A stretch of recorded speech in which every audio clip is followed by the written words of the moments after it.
Phil Mickelson. Boy, this was an unlikely place for him to add the third jewel of a potential career Grand Slam. At the U.S. Open, he has been a runner-up 6 times, but at the Open Championship, only 2 top 10 finishes in his career. To the final round, and here comes Tiger in the Sunday red. There's your leader, Lee Westwood, entering the day at 3 under. Here's what Ian Poulter tweeted before the round. Let's see if we can get into the mix by the end of the day, slowly try to get back into position. Now, no Englishman has won the Open since Nick Faldo in 1992. He didn't figure to be the best opportunity for it. It was Westwood, but after an eagle there on 9, he's at +3. Birdies on 10 and 11, and on 12, another long putt. 4-hole stretch, he goes 5 under par.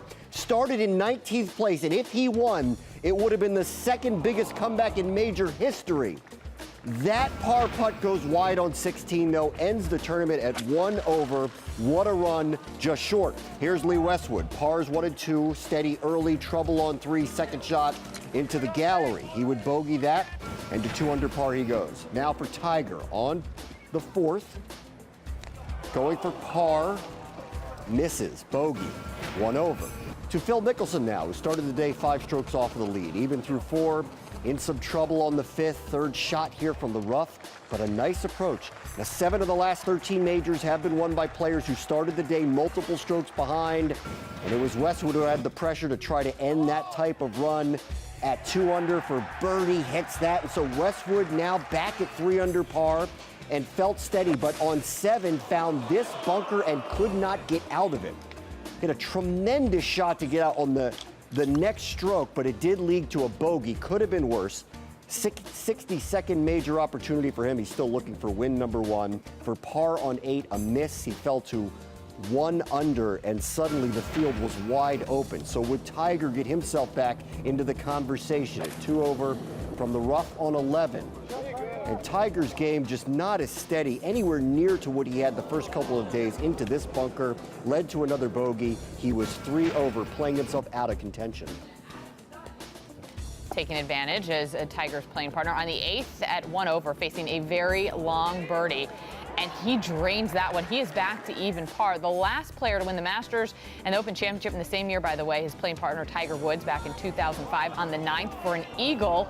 Comes up just short on that one. He would tap in for the bird, so he would get to 1 under. Then on 11, tied for the lead, another birdie putt here, and he sinks that one. So Scott now 2 under, and he is your outright leader. Back to Phil Mickelson again. Here's his tee shot on the par 3 13th. He is still 1 over. A great drive here. Going to land him on the green. Next shot for Mickelson, putting for the birdie. And Mickelson's going to hit that one. So now he's at even par. His approach shot on the par for 14th is going to land it on the green. Got a nice roll. He won last week at the Scottish Open, so things have been going well for Phil over there. This sets up a long birdie putt. And as he's putting now for the bird, Mickelson, who finished tied for second in 2011 at the Open Championship, here that long birdie putt. And Phil's got back-to-back birdies. The fist pump there. He's 1 under, and he is 1 off the lead. Adam Scott again here. Puts his tee shot in the rough. This is the par 3 13th second shot. And then with the incredible shot, it's going to put it within a few feet of the hole. So Scott, for an incredible par save here, and instead rolls it past the hole. So he's back to 1 under. It creates a 3-way tie for first. On 13, Westwood for par to remain tied for the lead, and he's going to miss this one. So another bogey for Westwood. Mickelson and Scott are now the 2 tied for the lead. You know, Scott was trying to become the first Masters and Open Championship winner in the same year since Tiger, 2005, but Phil, man, did he get in the way of that. This was a tournament-changing shot on the par 5 17th, his second.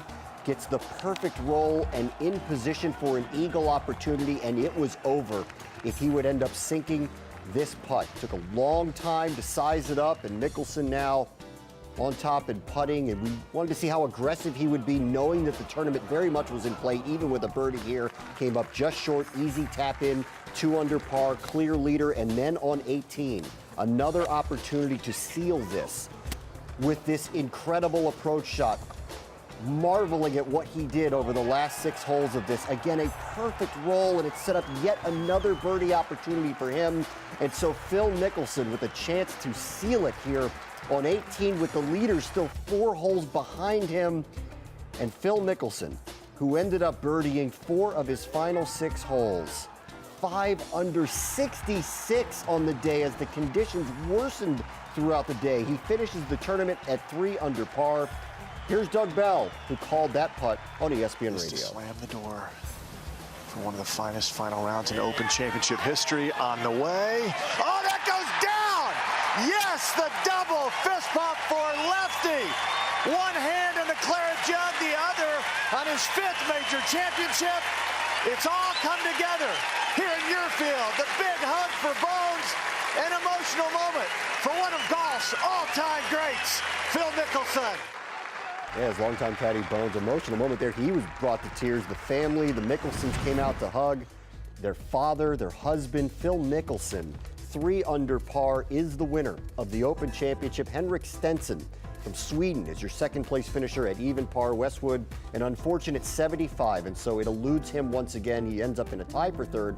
Adam Scott now off the major victory at the Masters, tied with Ian Poulter as well. He had one of the rounds of the day as well, one of the few you see in the 60s. 67 from Poulter that came earlier in the day. But it's all about Phil. It's jewel number 3 in a career resume as Phil Mickelson was scintillating on the back 9, overcame a bogey on the par 4 10th, and then birdied 4 of the final 6 holes. You saw the amazing approach shots on 17 and 18, 32 coming in. He defeated Muirfield.